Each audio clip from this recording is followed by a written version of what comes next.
नमस्कार विद्यार्थियों, एमए पूर्वार्ध तृतीय प्रश्न पत्र प्राचीन काव्य की कक्षा में आपका स्वागत है। कल हमने नागमती वियोग खंड से उद्धृत कुछ पद्यांशों की व्याख्या पढ़ी थी। इसी क्रम में आज हम इसी खंड के कुछ और महत्वपूर्ण पद्यांशों की व्याख्या करेंगे। तो आइए देखते हैं। पहला पद्यांश देखिए। लागेहूँ माह परे अब पाला, बिरहा काल भयऊँ जड़ काला। पहल पहल तन रुई जो झाँपे, हैहली अधिको हिय काँपे। आई सूर होई तपुरे नाहा, ते बिनु जाड़ न छूटे माहा। एहि मास उपजे रस मूलू, तू सो भवर मोर जोबन फूलू। नैन चुवई जस माहुर नीरू, तेहि जल अंग लाग सर चीरू। टूटहि बूंद परहि जस ओला, बिरह पवन होई मारे झोला। केक सिंगार को पहरी पटोरा, गिये नहीं हार रही होई डोरा। तुम बिनु कंता धनी हरुई, तन तिरुवर भा ढोल।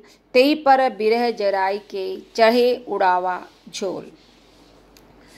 जैसा कि आप जानते ही हैं कि हम नागमती वियोग खंड के अंतर्गत जायसी के 12 मासा वर्णन शैली के अंतर्गत प्रत्येक माह में वियोगिनी नागमती की विरह व्यथा का वर्णन पढ़ रहे थे। इसी क्रम में आज हम देखते हैं लागेहूँ माह परे अब पाला।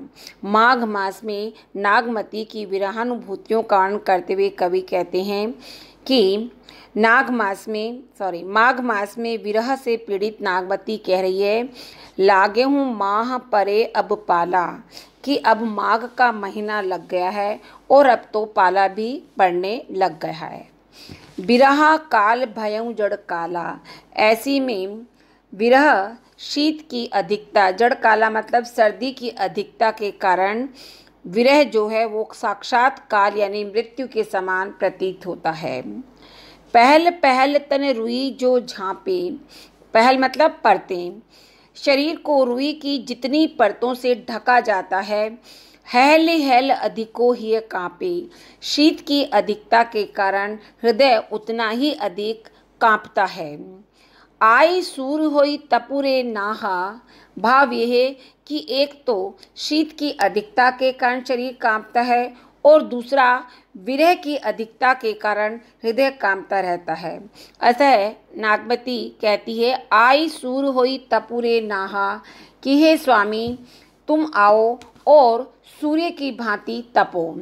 तेहि बिनु जाड़ न छूटे माहा, तुम्हारे बिना इस माघ के माह के जाड़े से मुझे मुक्ति नहीं मिल सकती, या इस माघ के माह का जाड़ा नहीं छूट सकता। भाव ये कि तुम आकर के जब मुझे अपने उष्ण आलिंगन में बद्ध कर लोगे तो मेरी सारी शीत बाधाएं और विरह व्यथा दूर हो जाएगी। आगे नागमती कहती है, एही मास उपजे रस मूलू, कि यही वह मास है जिसमें रस का मूल यानी कामदेव उत्पन्न होता है।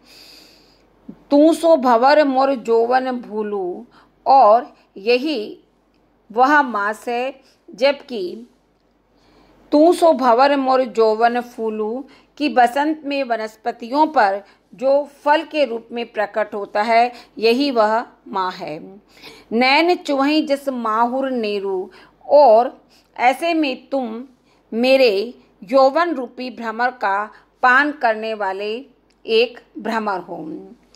और आगे वो कहती है, नैन चुवई जस माहुर नेरी, और मेरे नेत्र इस माह में विरह की अधिकता के कारण इस प्रकार से ची रहे हैं जैसे माघ वृष्टि का जल टपकता है, और उस जल से अंग लाग सर चीरू, मेरे चीर के समान सरकंडों में आग लग जाती है, या मेरे वस्त्रों में उस जल से आग लग जाती। यहाँ पर विरोधाभास अलंकार का सौंदर्य दृष्टव्य है, क्योंकि जल एक शीतल पदार्थ है उससे कभी आग नहीं लग सकती, परंतु जैसे जैसे हम इसका अर्थ स्पष्ट करते हैं तो स्वतः ही विरोध समाप्त हो जाता है। कहने का अभिप्राय है कि उससे शरीर जलता है और वस्त्र जो है वह जलने लगते हैं। टूटे ही बूंद परहि असजोला, और विरह में जो वर्षा से बूंद जो है टूट टूट कर ओले की भांति गिरती है, यानी वर्षा की बूंदें इस प्रकार से गिरती है कि वह ओले के समान प्रहार करती है। विरह पवन होई मारे झोला, और इसमें विरह जो है वायु बनकर उन ओलों को भी हवा करता है। भाव यह है कि विरह पवन बन कर के मेरे शरीर को पूरी तरह से झकझोर कर सुखा रहा है।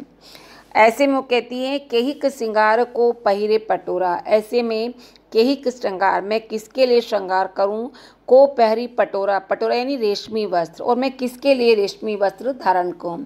अर्थात न तो अब मुझ में इतनी शक्ति है और नहीं चाह कि मैं ये सब श्रृंगार कर सकूं, और ऊपर से गिए नहीं हार रही हुई डोरा, और मेरी गर्दन हार गिए नहीं, हाँ मेरी गर्दन में कोई हार नहीं है, क्योंकि मेरी गर्दन तो सूख कर बिल्कुल डोरे के समान पतली हो गई है। यही कारण है कि मैं हार नहीं पहन सकती हूँ, क्योंकि मेरी यह पतली सी जो गर्दन है डोरे के समान, वो उस हार के बोझ को नहीं सह सकेगी। अंत में जैसी कहते हैं कि नागमती कह रही है कि तुम बिनु कंथा धनु हरी, हे स्वामी तुम्हारे बिना वियोग व्यथा सहते सहते मैं इतनी धनी मतलब स्त्री यानी नागमती, हरुई मतलब मैं इतनी हल्की हो गई हूँ कि तनु तीनू वर भा डोल, कि अब मेरे शरीर और प्राणों की स्थिति जो है वो अनिश्चयात्मक हो गई है, या मेरा शरीर और प्राण जो है एक तिनुवर तिनके की भांति डोलता है। तेई पर विरह जराई के चहे उड़ावा, एक तो मैं यूं ही सूख कर कांटा हो गई हूँ और बिल्कुल तिनके जैसी क्षीण हो गई हूँ, और दूसरी ओर ऊपर से ये विरह भी जला करके मेरे शरीर को भस्म करके मेरी राख उड़ा देना चाहता है। अर्थात कहने का प्रयोग कि दोनों ही मुझे पूरी तरह से समाप्त करने के लिए तत्पर है, एक तो माघ माह का शीत और ऊपर से विरह की अधिकता। आगे अलंकारों में विशेष में हम देखते हैं कि यहाँ पर पहल पहल, हहली हहली और जैसे शब्दों का पुनः प्रयोग होने के कारण पुनरुक्ति प्रकाश अलंकार का प्रयोग हुआ है। और गिए नहीं हार रही हुई डोरा में गर्दन की अतिशय क्षीणता का अतिशोक्तिपरक वर्णन किया गया है। टूटे ही बूंद परहि जस ओला, नैन चूहि जस माहुर जुर, इन दोनों पंक्तियों में उपमा अलंकार है। और तेहि जल अंग लाग सर चीरू, की उस जल से शरीर में आग लग रही है, ये देखना है, विरोधाभास है। और यहाँ पर ऋतु का वर्णन विरह का उद्दीपन रूप में करने के लिए किया गया है। अगला पद देखिए। फागुन पवन झकोरे बाहा, चौगुन सीव जाई किमि साहा, तन जस पियर पतिभा मोरा, विरह न रहे पवन होई झोरा, तरवर झरे झरे बन ढांखा, भई अन्न पन फूल कर साखा, करिन्हा बनाफती हीन हुलासु, मो कहूँ माँ जग दून उदासु, फाग करई सब चांचरी जोरी, मोही जिय लाई दीही जसी होरी, जो पे पिए पियहि जरत असभावा, जरत मरत मोहि रोस न आवा, राति हूँ दिवस इहे मन मोरे, लागो कंत छार जऊँ तोरे, यह तन जारो छार के, कहो कि पवन उड़ाऊ, मकुत ही मार्ग होई धरो, मकुत ही मार्ग होई परो, कंत धरे जह पाऊं। नागमती वियोग खंड से उद्धृत इस अंश में कवि जायसी ने माघ माह के पश्चात आने वाले फाल्गुन माह में विरहिणी नागमती की विरह की अनुभूतियों का मार्मिक चित्रण किया है। जैसी कि नागमती कह रही है कि फागुन पवन झकोरे बहा, कि फागुन का माह आ गया है और इस माह में वायु जो है झोंकों के रूप में बह रही है। चौगुन सीव जाई किमि सहा, जिससे सीव यानी शीत चौगुना हो गया है, जाई किमि सहा, इसे किस प्रकार सहन किया जा सकता है। तन जस पियर पतिभा मोरा, और मेरा शरीर जो है तन जस पियर पतिभा मोरा, मेरा शरीर वृक्ष के पीले पत्तों के समान हो गया है, यानी पीताभ वर्णी हो गया है। और बिरह न रहे पवन होई झारा, अब अतः हे कंत बिरह न रहे पवन होई, जो यह तुम्हारे विरह में वैसे ही नहीं ठहर सकता, और ऊपर से फाल्गुन की यह ठंडी हवा जो है वह उसे और अधिक झकझो रही है, यानी और अधिक कष्ट पहुंचा रही है। कहने का प्राय कि जैसे फागुन के महीने में चलने वाली हवा वृक्षों के पीले पत्तों को झकझोर कर गिरा देती है, ठीक वैसे ही यह विरह भी कहीं मुझ नागमती के शरीर को झकझोर करके समाप्त न कर दे। आगे कवि कहते हैं तरीवर झरे झरे बन ढाका, कि इस माह में तरीवर यानी वृक्षों के पत्ते झड़ रही हैं और वन के ढाक आदि वृक्ष भी झड़ रहे हैं। बही अन्न पन फूल कर शाखा, और जो फल फूल वाखी शाखाएं थी वह भी अन्न यानी पत्तों से रहित हो गई है। करही वनस्पति ही कीन हुलासु, फूल फल वाली शाखाएं भी पत्तों से रहित हो गई है। करीन बनाफती कीन हुलासु, और संपूर्ण वनस्पतियों में एक उल्लास भर गया है। मोह कहूँ जग मैं दून उदासू, परंतु क्योंकि उल्लास इसलिए बह गया है कि फागुन के पश्चात उनमें नव पल्लव निकल आए हैं, किंतु मेरे लिए तो यह संसार जो है वो दूना उदास और सूना हो गया है। और फागुन के माह में सभी चांचर जोड़कर फाग का खेल खेल रहे हैं। मोही जिय लाई दीहि जैसे होरी, किंतु यह मेरे शरीर के अंदर होली के समान मुझे जला रहा है, मेरे मन को होली के समान जला रहा है। और आगे वो कहती जो पे पियहि जरत असभावा, कि यदि मेरे प्रिय को मेरा इस तरह से जलना ही अच्छा लगता है तो जरत मरत मोही रोस न आवा, तो इस तरह प्रिय के वियोग में जलते हुए मरने पर भी मुझे थोड़ा सा भी क्रोध नहीं है। बस मेरे मन में तो रात दिन यही लगा रहता है, रात हूँ दिवस इहे मन मोरे, लागो कंत छार जहूँ तेरे, कि मैं तुम्हारे अर्थात मैं मरकर अगर भस्म हो जाऊं तो हे प्रिय मेरी छार भी जो है वो तुम्हारा स्पर्श कर ले, यानी रात दिन मेरी यही कहती कि मैं स्वामी के हृदय से लग जाऊं।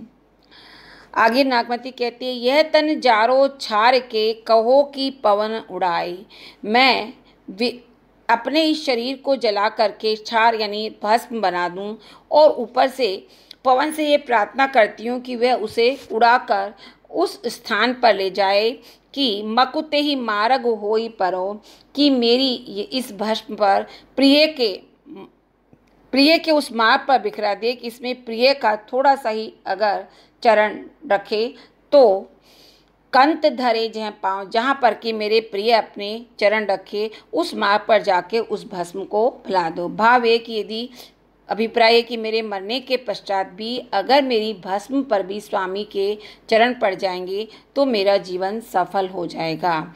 अंतिम पंक्तियों में अतिशयोक्ति अलंकार तो दृष्टव्य ही, साथ ही विरह का अत्यंत मार्मिक अंकन भी इन पंक्तियों में देखने को मिलता है। उपमा अलंकार का प्रयोग है, अनुप्रास अलंकार का प्रयोग है। इसके अतिरिक्त अन्य अलंकारों में आप देखेंगे कि विरह का मार्मिक अंकन यहाँ पर कवि ने किया है। अगला देखिए,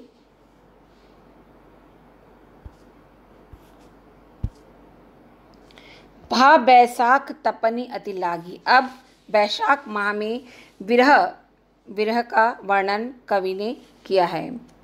अतः बैसाख माह के विरह का वर्णन करते कवि कहता है कि भा बैसाख तपनी आई लागी, बैसाख का माह आते ही अत्यधिक ताप बढ़ गया है।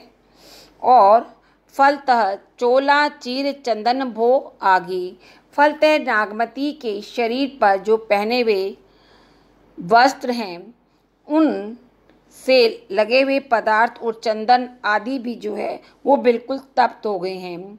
सूरत जरत हिमंचल ताका, और सूर्य जल रहा है और जलते सूर्य ने हिमालय की ओर देखा है, अर्थात वह भी शीतलता पाना चाहता है। विरह बजागी सोहरत हाथा, और विरह का वज्र के समान रथ को उसने मेरे सामने हाँक दिया है। यानी विरह रूपी बजागी यानी वज्र अग्नि का रथ मेरे सामने हाँक दिया गया है। कहने का प्राय है कि विरह रूपी वज्र अग्नि की जो लपटें हैं वो मेरे शरीर को भस्म किए जा रही है। जरत बजागनी हो पिए छां, और ऐसे में मेरे इस वज्र अग्नि से जलते हुए शरीर पर आकर आप छाया कर दे, अर्थात शीतलता से मेरे हृदय को भर दे। आई बुझाऊं अंगारन माहा, और मैं विरह के तप्त अंगारों से जल रही हूँ। ऐसे में हे प्रिय आकर तुम उन्हें बुझा दो, अर्थात तुम्हारे दर्शनों से, तुम्हारे स्पर्श से मैं शीतलता प्राप्त कर लूँगी।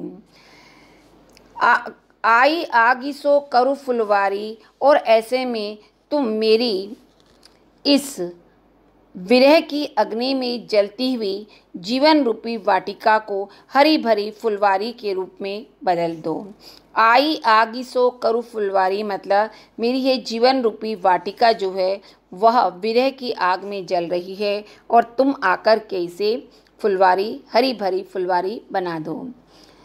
हे प्रियतम लागयूं जरें जरें जस भारू, कि हे प्रियतम तुम्हारे विरह में मैं वैसे ही जल रही हूँ जस भारू, जैसा कि भाड़ में चना जलता है।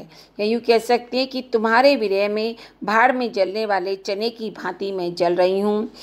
और बहुरी जो भूंजे से तजो न बारू, कि जिस प्रकार से भाड़ की बालू उस चने को बार बार भूनती रहती है और जलाती रहती है, किंतु फिर भी वह चना उसको तजो न बारू एक बार भी नहीं छोड़ता है। ठीक वैसे ही मैं भी बार बार हृदय में तुम्हारे विरह की अग्नि में जलती रहती हूँ। आगे लिखती हैं, सरोवर हिया घटत नित्य जाई, और मेरा हृदय रूपी सरोवर रूपक अलंकार नित्य प्रति घटता जाता है। टूक टूक होई बिहराई, और टुकड़े टुकड़े होकर के, टूक टूक मतलब टुकड़े टुकड़े होकर के विदीर्ण होता रहता है, अर्थात मेरा हृदय फटा जा रहा है। ऐसे में बिहरत हिया करहूँ पिय टेका, ऐसे में मेरे इस विदीर्ण होते हुए हृदय को हे प्रियतम आकर के टेका यानी सहारा दो। दृष्टि दिवंगरा मेघहूँ एका, और तुम आकर अपनी प्रेमिल दृष्टि रूपी दवंगरे से वर्षा की झड़ी लगा करके मुझे सजल और शीतल बना दो। दृष्टि रूपी दवंगरा यानी दृष्टि रूपी वर्षा की झड़ी लगा करके मुझे सजल और शीतल बना दो। आगे जैसे कहते हैं कि कमल जो बिगसा मान सर छारे ही मिले सुखाए, अबहू बेल फिर पल हुए जो पिए सिंचई आए। कि मानसरोवर यानी हृदय, नागमती के हृदय रूपी मानसरोवर में जो प्रेम का कमल खिला था, छारे ही मिले सुखाए, वह बिना जल के या प्रिय के बिना प्रेम रूपी जल के वह सूख गया है। अबहू बेल फिर पल है, परंतु अभी भी वह लता फिर से पल्लवित और पुष्पित हो सकती है, अर्थात मुझे मेरा मुरझावा प्रेम रूपी कमल पुनः विकसित हो सकता है यदि प्रियतम आकर अपने स्नेह रूपी जल से, प्रेम रूपी जल से उसे पुनः सींच दें। विशेष में हम देखते हैं कि इसमें उपमा अलंकार, उत्प्रेक्षा अलंकार का प्रयोग हुआ है और प्रकृति के द्वारा विरह की मार्मिक व्यंजना की है। मानवीकरण शैली का भी यहाँ पर प्रयोग किया गया है और नागमती की वेदना अत्यधिक मार्मिक बन पड़ी है। अनुप्रास अलंकार में आप टूक टूक में पुनरुक्ति प्रकाश भी कह सकते हैं, अनुप्रास अलंकार भी कह सकते हैं। और कंवल जो बिगसा सरवर हिया में आपका रूपक अलंकार है। इसी तरह से कंवल जो बिगसा इन सब में भी आपका रूपक अलंकार है अंतिम पंक्ति में। अगला देखिए, जेठ माह का वर्णन। जेठ माह में नागमती क्या कहती है? जेठ का माह जो है भयंकर ग्रीष्म का माह होता है। ऐसे में नागमती की विरहानुभूति का वर्णन देखिए। नागमती कह रही है, जेठ जरे जग बहे लुहारा। जेठ के माह में संपूर्ण संसार जो है भयंकर ग्रीष्म से, भयंकर ताप से जलता रहता है और भये लुवारा और चारों ओर लुएं चलने लगती है या आग के बवंडर उठे, बवंडर धिके पहारा। आग के बवंडर चारों ओर उठ रहे हैं और उसमें पर्वत भी निरंतर, पहारा मतलब पर्वत भी जो निरंतर गर्म होकर के जल रहे हैं। बिरह गाजी हनुमंत होई जागा। और बिरह जो है वो गर्जना करके, हनुमान के समान गर्जना करके जाग पड़ा है। लंका डाह करे तन लागा। और मेरे शरीर रूपी लंका का दहन करने लगा है। इसमें आपका रूपक अलंकार, शरीर रूपी लंका और बिरह रूपी हनुमान जो है वो गर्जना करके जाग पड़ा है और मेरे शरीर रूपी लंका का दहन करने लगा है। आगे, चारियों पवन झकोरे आगी, लंका डारी पलंका लागी। और ये विरह की आग मेरे इस लंका रूपी शरीर को जला करके अब मेरे पलंग को भी जलाना चाहती है और इस प्रकार से चारों ओर गर्म हवा की झकोरे चल रही हैं। दही दही भई श्याम नदी कालंदी। इतना ही नहीं, उसी विरागनी में जलकर यह यमुना नदी, कालिंदी यानी यमुना नदी जो है वो काली पड़ गई है।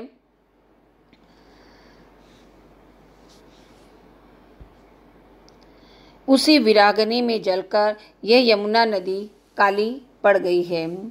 और आगे वो कहती हैं, विरह की आग कठिन असमंदी। और यह विरागनी शरीर को एक साथ नहीं जलाती अपितु तिल तिल कर जलाती है, ऐसी कठिन आग है। क्योंकि अगर एक साथ जलाए तो कष्ट कम होता है, लेकिन जब धीरे धीरे सुलग सुलग कर जलाती है तो अत्यधिक कष्ट सहना पड़ता है। ठीक वैसे ही यह विरह मुझे जला रहा है। आगे नागमती कह रही है, उठे आगी जो आवे आंधी। और अब विरह की अग्नि के पश्चात मेरे हृदय में अब विरह की आंधी उसे और भी अधिक उद्दीप्त कर रही है। नैन न सूजा मरो दुख बांधी। और भी उद्दीप्त करिए, मुझे आँखों से कुछ भी दिखाई नहीं देता और मैं दुख के बंधन में बंधकर मरी जा रही हूँ। अधजर भई मासुतन सूखा। और मेरी स्थिति यह हो गई है कि विरह की अग्नि में जलकर मैं अधजली हो गई हूँ। अधजर भई मतलब अधजली हो गई हूँ। मासुतन सीखा और शरीर से मांस सूख गया है। लगे हूँ विरह काग होई रूपा। और विरह रूपी काल जो है वह मेरे शरीर को खाने जा रहा है। लगे हूँ विरह काग होई भूखा। एक भूखे काल की भांति, काग की जगह यहाँ पर होगा काल, एक भूखे काल की भांति विरह जो है मुझे खाने लगा है। अथवा अगर कह सकते हैं कि भूखे कौवे की भांति मुझे खाया जा रहा है। मांसू खाई अब हाड न खागा।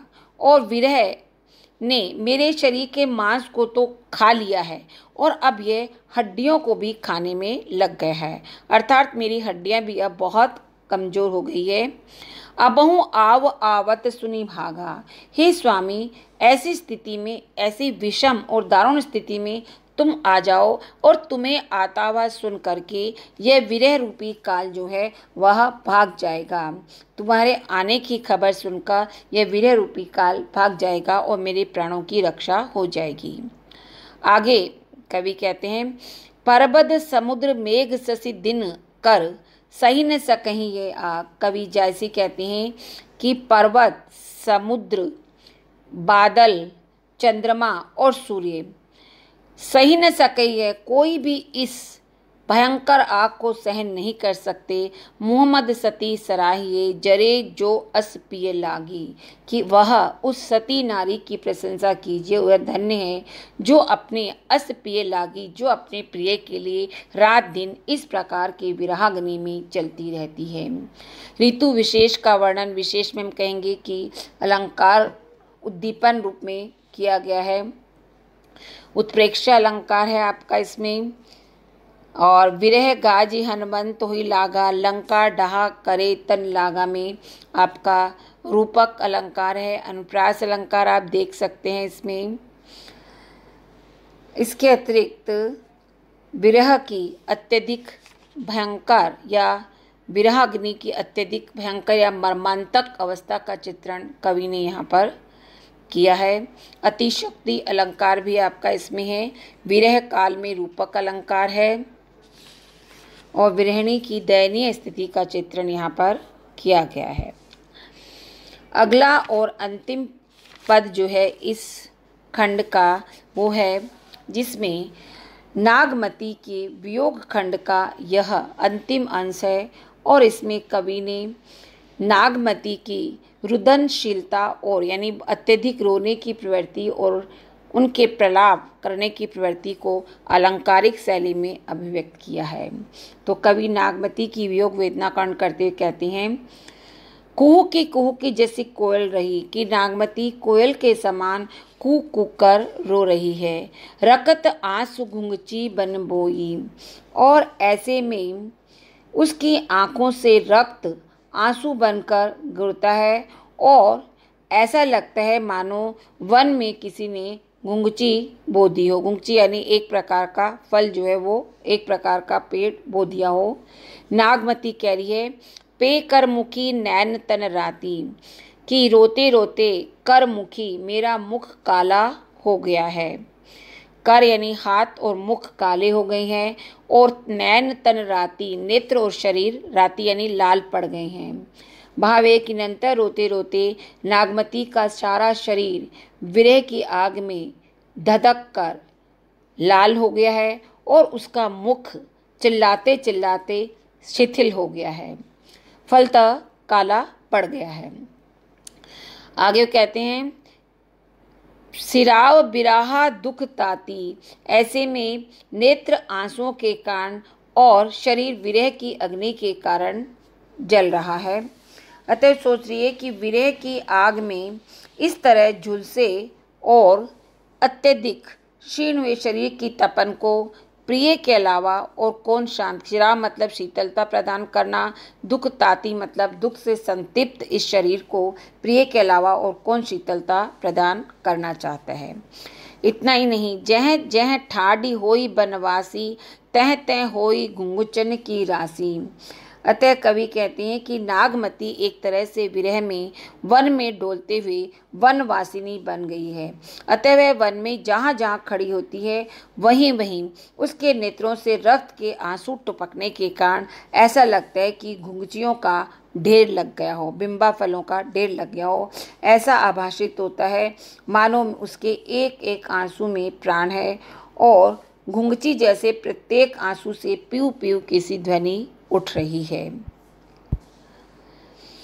बूंद बूंद मह जानहु जीव, और आगे कहते हैं, कुंजा गूंज करें पीऊ पीऊ, कि उनके बूंद बूंद में प्राण है। बूंद बूंद में जानहु जीव यानी उसके आँखों से निकलने वाली हर एक बूंद भी प्राण है। और कुंजा गुंजी करें पीऊ पीऊ, और घुंघची जैसे प्रत्येक आंसू से पीऊ पीऊ की सी ध्वनि उठ रही है। तेही दुख ढहे तरास निपाते, और मेरे इस दुख को देख करके पराश यानी पलाश के वृक्ष भी निपाते अर्थात पत्रहीन हो गए हैं। लोहू बूढ़ी उठे पर भाते, परंतु मेरे आंसुओं के रक्त में या मेरे रक्त रूपी आंसुओं में डोक पर उन्हें फिर से लाल हो उठे हैं। भाव यह है कि टेसू के लाल फूलों के रूप में वो फिर से फूल उठे हैं। राते बिंब भये तही लो, नागमती आगे करिए कि बिंबा फिल की ललाई भी मेरे आंसुओं के रक्त के कारण लाल है। बिंबा फल एक प्रकार का फल है जो सुर्ख लाल रंग का होता है। और यहाँ नागमती कह रही है कि ऐसा लगता है कि बिंबा फल की ललाई भी मेरे आंसुओं के रक्त के कारण लाल है। और आगे क्या कहती है, परवर पाक फाट ही गेहूँ, परवल पक करके पीला हो गया है और फाट ही गेहूँ, और गेहूँ का हृदय भी मेरी वेदना को न सह सकने के कारण फट गया है। आपने देखा होगा कि गेहूँ में बीच में एक रेखा होती है, इसी की कल्पना कवि ने की है। और आगे, देखई जहाँ सोई सोई राता, इतना ही नहीं, मैं जहाँ जहाँ जिस जिस ओर देखती हूँ सोई सोई राता, वहाँ सभी कुछ मुझे लाल लाल दिखाई देता है, क्योंकि मेरे आँखों से रक्त के आंसू गिरते हैं। भाव ये कि मेरे दुख की छाया में जो भी पड़ता है वही व्यक्ति दुखी हो जाता है। ऐसी स्थिति में जहाँ सो रतन कहे को बाता, ऐसी स्थिति में कोई भी व्यक्ति ऐसा नहीं बचा जो जहाँ सो रतन कहे को बाता, जो कि मेरे प्रिय रतन सेन के पास मेरी बात या मेरा संदेश पहुँचा सके। अंततः नागमती कहती है, ना पावस ओही देश रे, ना हेवंत बसंत, ना कोकिल ना पपीहरा, के ही सुनी आवही कंत। कि अपनी मर्मांतक पीड़ा को प्रतीकात्मक शैली में व्यक्त करती कहती है कि ऐसा लगता है कि जिस देश में प्रियतम है वहाँ ना तो पावस ऋतु होती है, ना हेमंत और ना ही बसंत ऋतु होती है। ना कोयल ना पपीहरा, ना कोयल बोलती है ना पपीहा पीहू पीहू बोलता है। यदि आकर्षक अर्थात कहने का प्राय कि ऐसी मादक ऋतुएं वहाँ होती, कोयल और पपीहा वहाँ निवास करते, तो उनके प्रभाव से प्रभावित होकर कुछ देर के लिए ही सही मेरे प्रियतम उसे सुन करके अवश्य ही मेरे पास आ गई। यहाँ ऋतुओं का कामोद्दीपक रूप के कारण प्रिय का आना निश्चित था, यह नागमती कहना चाहती है, किंतु ऐसा लगता है कि वहाँ पर ये सब है ही नहीं, तो प्रिय आए भी तो कैसे। विशेष में हम कह सकते हैं नागमती की विरहानुकूल हृदय की मार्मिक और करुण झांकी इस अंतिम पद्यांश में कवि जायसी ने प्रस्तुत की है। सरल और मामूली शब्दों के द्वारा उन्होंने जायसी की जो विरह की गहन व्यंजना की है वह देखते ही बनती है। बूंद बूंद में आपका पुनरुक्ति प्रकाश और अनुप्रास अलंकार है। इसके अलावा राते बिंब भये तेहि लोहो, परवर पाक फाट हेगो में अतिशोक्ति अलंकार कह सकते हैं। और एक प्रकार से कवि ने रक्त के आंसुओं के गिरने के द्वारा नागमती की मर्मांतक पीड़ा की ही अभिव्यक्ति की है। और इस प्रकार से हम देखते हैं कि नागमती वियोग खंड में कवि ने 12 माह के आधार पर और 6 ऋतुओं के आधार पर नागमती का विरह वर्णन किया है, जो कि हिंदी साहित्य में अत्यधिक अद्वितीय बन पड़ा है। इसे हम आपके अगले व्याख्यान में नागमती का वियोग वर्णन के अंतर्गत पढ़ेंगे आगे। धन्यवाद।